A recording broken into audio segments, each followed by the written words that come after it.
สวัสดีครับมื้อนี้มารวยผ้ามาตราในทางของอาจารย์สมหมายเมื่อวานเพิ่นเข้า77ทางอุบลเด้อนะครับเสียดายบ่เข้าบนรางเนาะตามต่อพี่น้องมื้อนี้เพิ่นให้มาแล้วนะครับสำหรับในทางดีของอาจารย์สมหมายลองไปติดตามกันครับ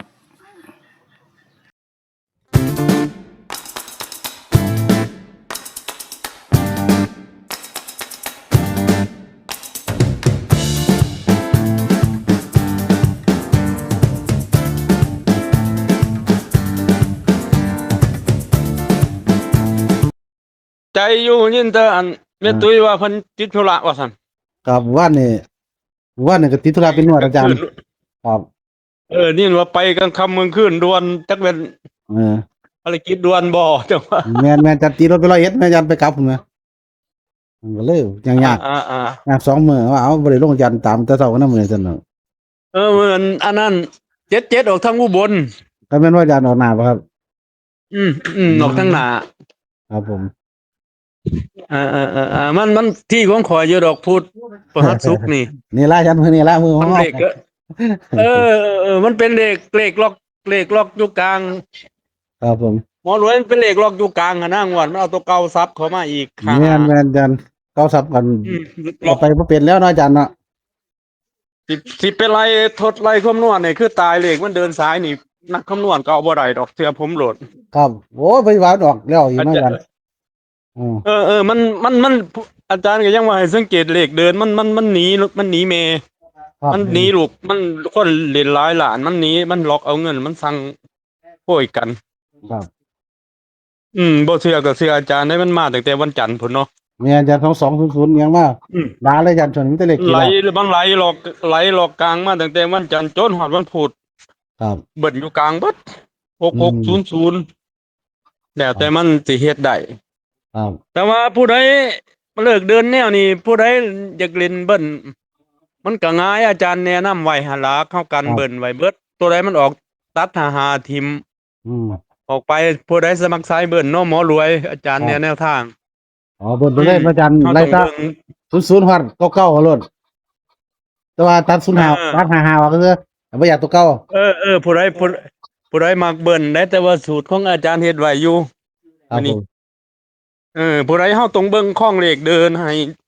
ประกาศFC หมอรวยนี่ล่ะเฮาจะเล่นงมง่ายลางเทื่อคำนวณมันเอาบ่ได้ดอกมันสายล็อกครับสายเบิ้ลเนาะหมอรวย แม่นครับแต่ว่ามันเฮาเบิ่นมันก็เบิ่นแต่ว่าเฮาเขาเทรนแนวทางเฮาพรีเซนต์แนวทางให้ ครั FC บหมู่เฮาเข้าใจกันก่อนในอาทิตย์นี้ครับผมเพราะเดี๋ยวเขามาส่งนั้นเพราะว่าเนาะอาจารย์เพิ่นน่ะจังว่าอาจารย์จับทุกช็อตทุกมือได้มันออกมามันเดินจังใดเนี่ยอาจารย์อยู่วอางการมันเนาะครับผมอืมอันอันนี้เด้อหมอรวยเดี๋ยวอันครับผมเขาวิ่งเนาะครับผมวิ่งเลยครับอาจารย์วิ่งนี่จะวิ่ง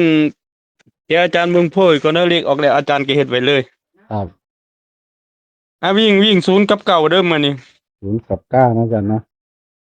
อืม0904 09 04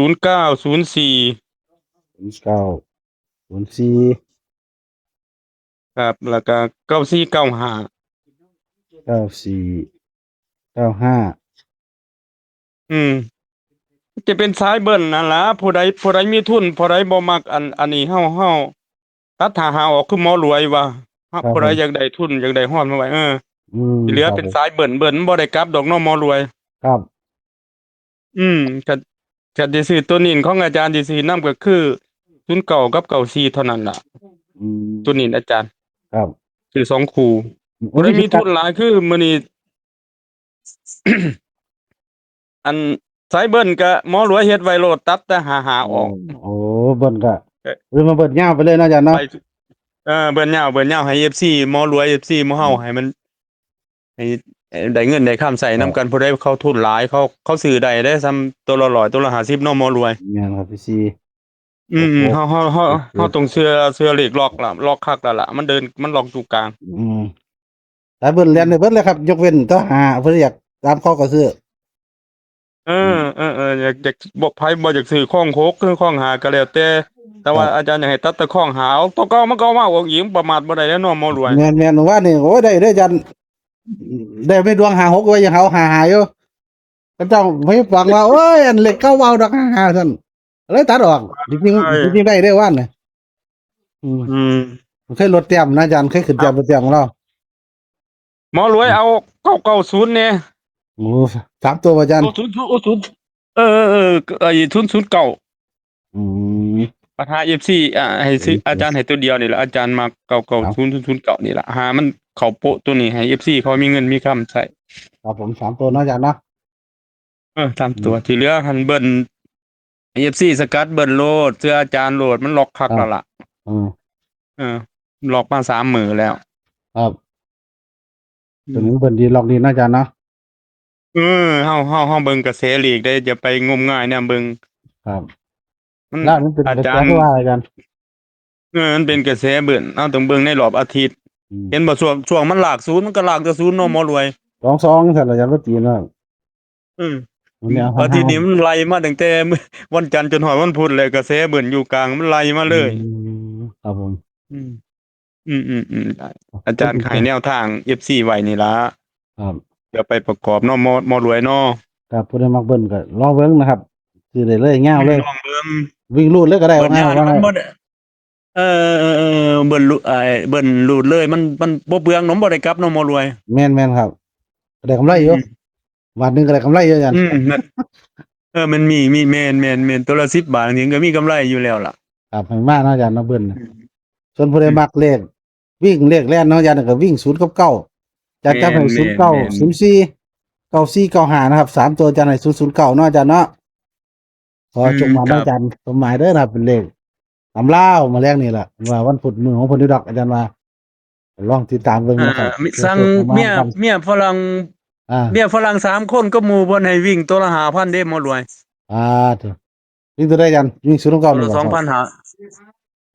ตัดหาออกยาวเลย ตัวละอืม2,000หานะครับไปกลับปัญหาพันมันเหบ่ล็กเบิดซ้ายเบิดเลยเอาอืไล่แต่1มฮอดเก่าๆพุ่นล่ะตัดหาเรียนทิ่มเรียนเบิ่นๆเล่นไว้อาจารย์อืมเพิ่นซ้ายสั่งให้เพิ่นเบิ่นเลยเพิ่นโทรมาหาครับเมื่อเช้านี่อืมครับเมื่อคืนนี่ก็77เพิ่นก็ได้อยู่บันไดทางอุบลเพิ่นก็บ่ได้หลายติครับคือน้อยเนาะอาจารย์เนาะเพราะว่าเพิ่นก็ได้ซ้ำนำพันนำหยังได้80,000แต่ว่าเพิ่นลงทุนส่วนมันหลายครับซุ่มตัวกลางกับตัวบนหั่นนะ ครับผมเพราะว่าอาจารย์วงกลม77เมื่อวานนี้ครับบอกไปตุยอยู่ ครับเอาเราแต่เบิ่งมันเผิดไปเนาะอาจารย์เนาะดันออกหนานะ ครับแก้มือกันไว้ครับลองดูดอกอาจารย์ อืมแม่นเลขเล่าให้เล่นใจเย็นวิเคราะห์ไปนำ FC หมครับอรวยเนาะอย่าใจร้อนเนาะครับผู้ตัวใดเป็นตัว สำคัญให้เบิ่งมันเล่นงานก็พักไว้มันเล่นงานก็ต้องลุยต่อก็ได้เพราะถ้านั่นแหละเนาะแม่นอย่าไปโทษอาจารย์นึงเทื่อมันเป็นเลขล็อกเฮาก็สังเกตแล้วเฮาก็ฮู้ว่ามาเบิ่นเฮาก็ดักเบิ่นเอาครับเพิ่นถามบางอยู่คนเข้ามาเพิ่นบอกอาจารย์ใหม่บ่ทันได้มันพวก FC ใหม่ที่บ่ทันฮู้สไตล์ของเลขลาวหั่นนะเพราะอาจารย์อยู่ครับมาเฮิงรู้สไตล์มันดี ครับอืกินง่ายๆกินนิ่มๆด้วยอาจารย์เบิ่นกินนิ่มๆโลดเบิ่นกินครับนิ่มๆมื้อนี้เสร็จครับผมเผลอๆเบิ่นคู่หน้าคู่หลังสิเฮาได้2เด้งเนาะหมอรวยครับผมมันเฮ็ดไปทั่วดอกอาจารย์ลาวทุกมื้อนี้เห็นบ่เห็นบ่6600หั่นเกือบ9ฮู้00คือตอนนั้นเออโอ้2หมดเด้งนี้นะอาจารย์เนาะโอ้คุณดุลเนาะเออโอ้เออไปเรียนเบิ่นรวยเลยเหมือนเผลอแต่มันเบิ่น1100มื้อนี้ก็ FC เอา2เด้งไปกินโลดแล้วเนาะหมอรวยครับผมครับโชคหมานนะอาจารย์เนาะอืมขอบคุณอาจารย์หลายๆครัครับผบผมสวัสดีครับครับผมครับ